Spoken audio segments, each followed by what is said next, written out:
Les Saint-Simoniens étaient du nom de Saint-Simon, qui était le fondateur de cette école philosophique. Les Saint-Simoniens pensaient que l'humanité allait être sauvée par la science et par le progrès, que les seules distinctions sociales valables étaient celles basées sur l'utilité publique, que le monde devait être donc conduit vers le progrès par des savants, des ingénieurs et des hommes d'affaires. Et donc un monde réconcilié, un monde qui serait Orient et Occident réunis. Et les Saint-Simoniens très vite ont transformé cette philosophie en quasi-religion, et c'est devenu presque une secte, on peut dire, et même une secte allant vers le progrès. Et l'idée de ces Saint-Simoniens, c'était qu'il fallait que l'Orient épouse l'Occident. Et où le faire mieux qu'en Égypte? En France, il y a eu, dès le début du 19e siècle et jusqu'à maintenant, on peut dire, ce qu'on appelle l'égyptomanie. L'Égypte pharaonique était découverte tout au long du 19e siècle à travers les archéologues, et donc il y avait une passion égyptienne en France. Les Saint-Simoniens se sont dit, en allant en Égypte, nous allons pouvoir donc réaliser cette entreprise des grandes noces de l'Orient et de l'Occident. Et comment réaliser ces grandes noces? Eh bien, par un projet qui, lui, est un très vieux projet, qui est le projet de creuser un canal réunissant les mers occidentales, Méditerranée et Atlantique, aux mers orientales, mer Rouge et Océan Indien.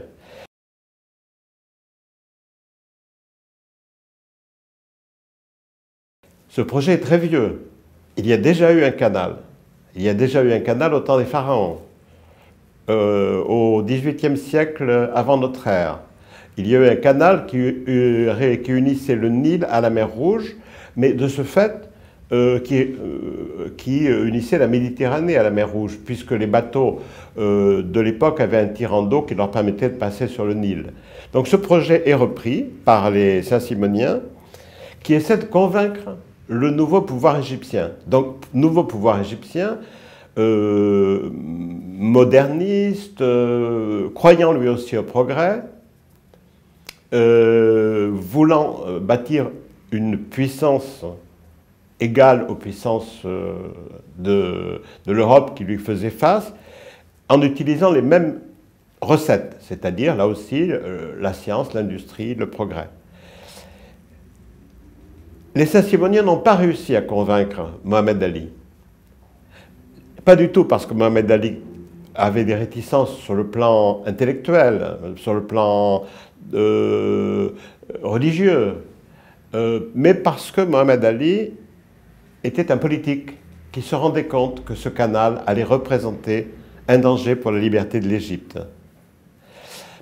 Pourquoi? Eh bien parce qu'une voie d'eau de cette importance, qui unit l'Inde, où les Britanniques sont en train de s'installer, ils ne sont pas encore, ils ne possèdent pas toute l'Inde, mais enfin, ils ont bien cet objectif. La Chine au-delà, l'Europe à l'autre bout, il est évident que cette voie d'eau, tout le monde va vouloir la contrôler. Et Mohamed Ali savait que l'Égypte n'était pas assez forte pour pouvoir la contrôler elle-même et qu'elle allait finalement s'y perdre. Le fils de Mohamed Ali, lui, s'est laissé convaincre. Et donc lui a accepté le projet et le projet a commencé. Mais le projet a commencé uniquement par un accord. Alors, c'est là qu'intervient un autre personnage qui est influencé par les idées saint-simoniennes, mais qui est aussi un grand aventurier, un homme qui pourtant fait partie de la noblesse française, qui est diplomate, son père était diplomate, mais ce qui domine en lui, ce n'est pas de la diplomatie, c'est le goût de l'aventure. Et il se lance dans ce projet, il convainc le fils de Mohamed Ali de faire ce projet ensemble. Ensemble, c'est-à-dire lui, Ferdinand de Lesseps, qui n'est absolument mandaté par personne, et donc Saïd Pacha, qui est un jeune souverain qui vient de prendre le pouvoir et qui n'a pas une grande expérience. Un des descendants donc un prince égyptien vivant actuellement, qui est un descendant de Saïd Pacha et d'Ismaïl Pacha, disait, voilà, on avait un peu deux irresponsables au départ, deux personnes qui se lançaient dans un projet qui les dépassait largement. Et pourtant, ça va marcher. Mais ça va être un peu chaotique, c'est certain que ça ne va pas être très facile au début. À partir du moment où le souverain de l'Égypte, je dis souverain, l'Égypte n'est pas tout à fait indépendante, elle dépend de l'Empire ottoman, mais enfin, elle a une marge de manœuvre quasiment totale. Donc, le souverain de l'Égypte et Ferdinand de Lesseps se mettent d'accord. Et maintenant, que va-t-il se passer? Maintenant, on rentre dans le monde réel. Et dans le monde réel, eh bien, il y a des intérêts, des hostilités. D'abord, ce projet est très mal vu par la Grande-Bretagne. C'est important. Très mal vu aussi par Istanbul, par l'Empire ottoman, qui n'a pas été consulté. Et puis ensuite, eh bien, il n'y a pas derrière de banques, il n'y a pas derrière d'institutions financières, il faut ramasser l'argent nécessaire. Ferdinand de Lesseps part en Europe pour récolter cet argent, il n'en récolte pas suffisamment, les grandes banques ne participent pas, ce sont des petits porteurs, les mêmes qui ont acheté plus tard des emprunts russes, enfin, des petits porteurs qui se lancent dans l'aventure, mais les grandes puissances financières n'y croient pas trop. Et puis d'autre part, les Britanniques font une contre-propagande très forte. Et donc, eh bien, l'Égypte va rajouter une somme d'argent. Et c'est important. Pourquoi c'est important? Parce que l'Égypte va commencer à s'endetter. Et c'est là, alors bien sûr, ce sont des détails très techniques, tout ça, mais il n'empêche que c'est aussi la façon dont le canal, qui au départ était une œuvre de progrès, c'est aussi la façon dont le canal va commencer à devenir un problème pour l'Égypte. L'Égypte participe donc au financement. L'Égypte, pour financer, commence à s'endetter, et ça ne va pas se terminer là, il va falloir s'endetter à plusieurs reprises. Mais comme donc on n'a pas énormément d'argent et que d'autre part on n'a pas de main-d'œuvre vraiment formée, on a recours à la corvée. La corvée, ça se pratiquait en Égypte. Mais c'était une corvée villageoise, c'est-à-dire le maire du village faisait récurer les canaux par les paysans. Bon. Mais là, c'est une corvée d'un autre type. On fait venir les gens de Haute-Égypte jusqu'au canal de Suez, en plein désert. Les Égyptiens n'aiment pas le désert, c'est un peuple de la vallée du Nil. Et puis, il y a aussitôt des maladies, des épidémies. Donc, la corvée est très mal vécue en Égypte par les Égyptiens. Les gens essaient de fuir. Et puis, elle est très mal vécue à l'étranger. L'opinion publique, un peu manipulée par la Grande-Bretagne, mais néanmoins une opinion publique qui, à l'époque, commence à naître, s'enflamme contre la corvée. Et donc, quand Saïd Pacha va mourir et que Ismaïl, donc nous sommes en 63, quand Ismaïl Pacha va le remplacer, celui-ci interdit la corvée. Et à ce moment-là, la compagnie du canal de Suez dit « Comment va-t-on faire ?» Et c'est à ce moment-là que la France intervient dans une médiation que les Égyptiens considèrent comme inéquitable et qu'il est probablement, qui fait que l'Égypte doit verser une compensation financière à la compagnie pour pouvoir trouver une main-d'œuvre ailleurs, faire venir des gens d'Italie, de Grèce. Et l'Égypte continue à s'endetter. Et donc le canal de Suez va devenir un fardeau pour l'Égypte. Ça, c'est très important pour comprendre ce qu'est le canal de Suez jusqu'à maintenant, ce que représente l'histoire du canal de Suez en Égypte. c'est par le canal de Suez qu'est entrée la domination étrangère. Alors, ce canal qui était fait pour ouvrir l'Égypte au monde, pour être une œuvre de progrès, est réellement fait dans cette intention. Ce canal va devenir, au contraire, le trou par lequel s'engagent toutes les forces extérieures. Et c'est par là que, justement, les Anglais qui étaient opposés au canal vont finir par rentrer. Comment vont-ils entrer et comment l'Égypte va-t-elle perdre son autonomie, cette autonomie récente qu'elle était en train de se créer? Eh bien, parce que, étant très endettée, elle va entrer dans un cycle qui va amener une intervention militaire britannique. Et ça aura lieu en 1882. Et à partir de 1882, l'Égypte cesse d'être maîtresse de son destin. C'est la Grande-Bretagne qui devient maîtresse de son destin. Alors, il faudrait revenir sur les dates du canal que j'ai oublié de mentionner, que je n'ai pas mentionné. Le canal, le creusement du canal a pris 10 ans, c'est pas énorme, hein, avec les moyens de l'époque, qui n'étaient pas les moyens d'aujourd'hui. Ça a commencé en 1859, le creusement effectif, et ça s'est terminé en 1869. Donc maintenant, l'an prochain, ce sera le 150e anniversaire du percement du canal. Ce canal a été creusé par des moyens techniques qui n'étaient pas ceux d'aujourd'hui, mais en même temps, ce qui est très intéressant dans la construction du canal, c'est qu'il a été le champ d'expérimentation de nouvelles machines qui n'avaient jamais servi jusqu'ici. C'est pour le canal de Suez qu'ont été inventées les dragues, les pelleteuses, qui sont sur le modèle actuel d'ailleurs, mais bien sûr moins perfectionnées. Donc voilà, le canal de Suez représente une grande avancée technique, représente un progrès pour l'humanité tout entière, mais en même temps, ça va se retourner contre l'Égypte qui, jusqu'aux années 50, jusqu'à l'arrivée de pouvoir de Gamal Abdel Nasser, l'Égypte va lutter pour récupérer son canal, et le canal va être au centre de tous les combats nationalistes. La France, qui au départ ne participe pas au projet, commence à s'y intéresser à partir du moment où intervient cette médiation, et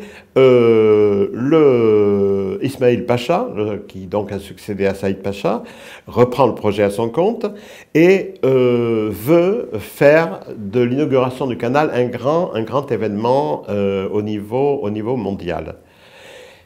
Et il invite toutes les têtes couronnées d'Europe à participer.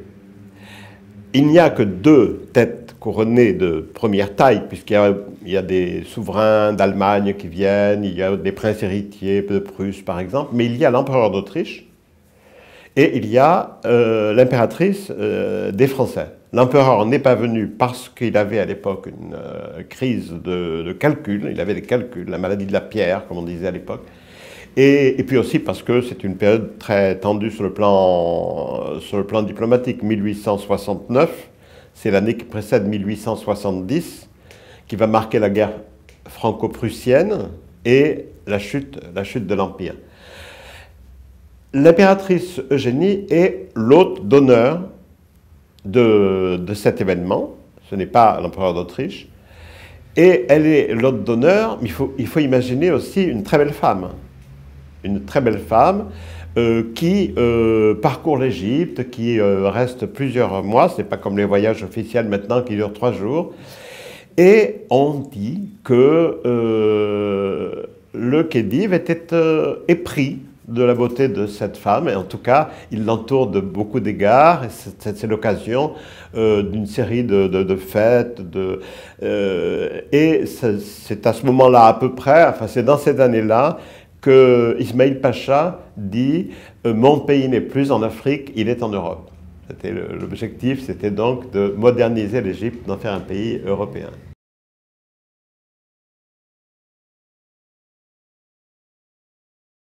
L'Égypte commence une lutte nationale tôt, très tôt. dès l'installation de la Grande-Bretagne là-bas en 1882, installation militaire. Les Anglais sont des pragmatiques.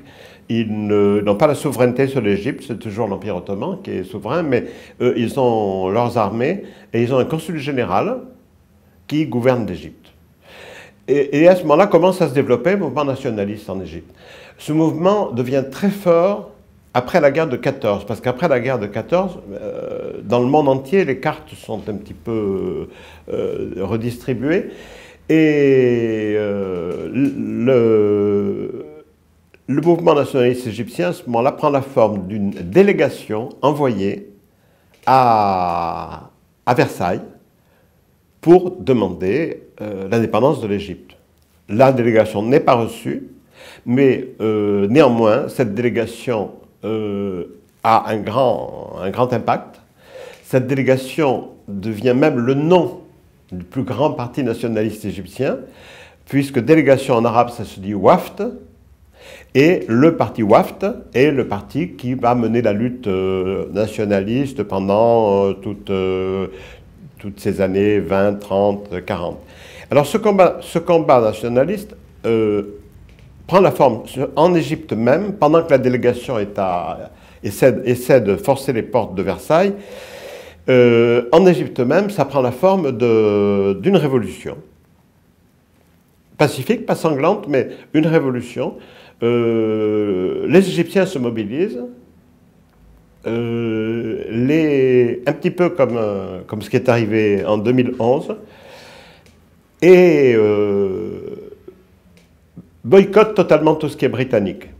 On raconte qu'à l'époque, quand un Anglais qui était dans la rue demandait à un Égyptien où se trouve la rue Untel, l'Égyptien répondait « Allez demander à la délégation qui est à Londres, qui est à... » Donc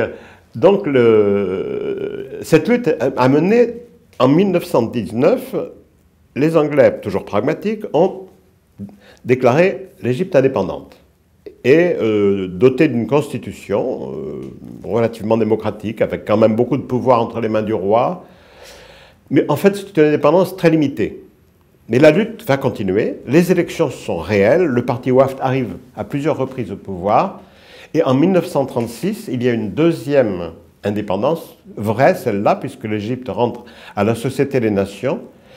Cette indépendance est totale, sauf que, en même temps que l'indépendance, l'Égypte a dû signer un traité avec la Grande-Bretagne, autorisant la Grande-Bretagne à maintenir des troupes sur le canal de Suez. Et à partir de ce moment-là, la lutte va être menée pour récupérer totalement la disposition de son territoire et pour que ces troupes partent. Ce combat est mené par le parti Waft, est mené aussi par la monarchie.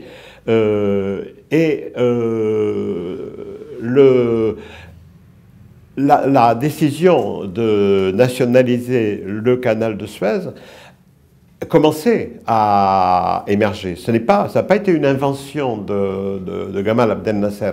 C'était vraiment une demande égyptienne de récupérer ce canal. Alors certains disent, pourquoi avoir voulu récupérer ce canal si vite, puisque de toute façon, la concession de la compagnie, qui était de 99 ans, allait seulement jusqu'à 1968.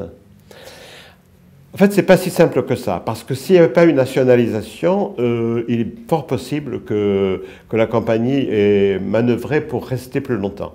Toujours est-il que cette lutte continue, pour des raisons internes à l'Égypte. Un coup d'État militaire intervient, le pouvoir monarchique est affaibli, enfin bon, le coup d'État militaire intervient et Gamal Abdel Nasser, qui n'est pas le chef de ce mouvement, est néanmoins l'homme fort, c'est lui qui va commander. Au départ, il ne parle pas du tout de nationalisation du canal de Suez, lui.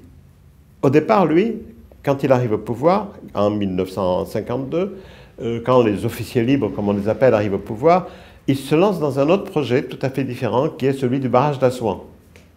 Et donc,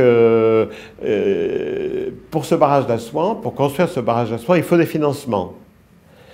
Il y a des négociations avec la Banque mondiale, avec les États-Unis, avec la Grande-Bretagne. Ça s'annonce assez bien. L'Égypte va pouvoir avoir ce financement. Ensuite, les États-Unis interrompent le processus parce que l'Égypte a acheté des armes en Tchécoslovaquie. Et donc, pour faire pression sur l'Égypte, pour l'empêcher de se tourner vers le bloc de l'Est, les États-Unis bloquent le financement. À ce moment-là, Nasser réagit lui-même à son tour et il dit, ben voilà, je vais nationaliser le canal de Suez, ce qui va assurer le financement des travaux du barrage d'Assouan. Personne ne s'attend au moment où la nationalisation est annoncée, c'est vraiment une surprise. Le secret était parfaitement gardé. L'Égypte s'est préparée pour pouvoir occuper les lieux très rapidement. Et donc pour l'anniversaire de l'arrivée au pouvoir des officiers libres, il y a eu un grand discours à Alexandrie, et c'est pendant ce discours que Gamal Abdel Nasser a annoncé la nationalisation du canal. Et au même moment où il prononçait ce mot, les troupes égyptiennes prenaient possession du canal. Ensuite, les choses auraient pu se passer très correctement, mais il y a eu une réaction non seulement disproportionnée, mais de la France et de la Grande-Bretagne et d'Israël. Israël ayant été entraîné à l'époque dans le mouvement par les Anglais et les Français, pour tenter de renverser le président Gamal Abdel Nasser. Donc intervention militaire qui a suivi. Alors la nationalisation a lieu en 1956, en juillet 1956, et 26 juillet 1956 donc pendant ce discours. Et puis la guerre a lieu en novembre suivant. Aussitôt, il y a une mobilisation internationale. L'URSS menace la France et la Grande-Bretagne. Les États-Unis s'opposent également à l'opération. Et la France et la Grande-Bretagne sont obligés de replier leurs troupes. C'est donc une victoire pour l'Égypte. Mais c'était, disons, une volonté politique de la part de la France et de la Grande-Bretagne qui était indépendante des réalités économiques. Parce que sur le plan économique, la négociation, pendant ce temps, continue entre le gouvernement égyptien et la compagnie est indemnisée. Les choses se sont passées d'une façon très très correcte, très légale. Donc je pense qu'il y avait chez les gouvernants, les dirigeants français de l'époque et chez les dirigeants anglais, d'autres agendas, comme on dit maintenant, d'autres objectifs. Pour la Grande-Bretagne, l'objectif c'était de maintenir sa tutelle sur le Moyen-Orient. Et pour la France, eh bien, l'objectif c'était l'Algérie. 1956, la guerre d'Algérie a commencé 2 ans plus tôt, et Guy Mollet pensait qu'en abattant Gamal Abdel Nasser, qui soutenait bien sûr le FLN, mais enfin, c'était pas... Même sans Gamal Abdel Nasser, il y aurait eu un FLN, c'est pas lui qui l'a créé.